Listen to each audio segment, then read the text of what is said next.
جس دن آسمان ایسا ہو جائے گا جیسے پگھلا ہوا تانبا، اور پہاڑ ایسے جیسے رنگین اون، اور کوئی دوست کسی دوست کو نہ پوچھے گا حالانکہ ایک دوسرے کو سامنے دیکھ رہے ہوں گے۔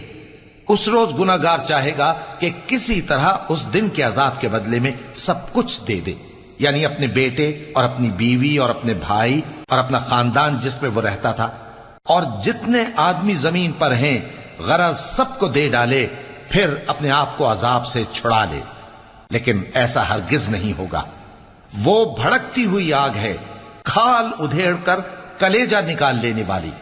وہ ان لوگوں کو اپنی طرف بلائے گی جنہوں نے دین حق سے اعراض کیا اور منہ پھیر لیا، اور مال جمع کیا پھر سینت سینت کر رکھا۔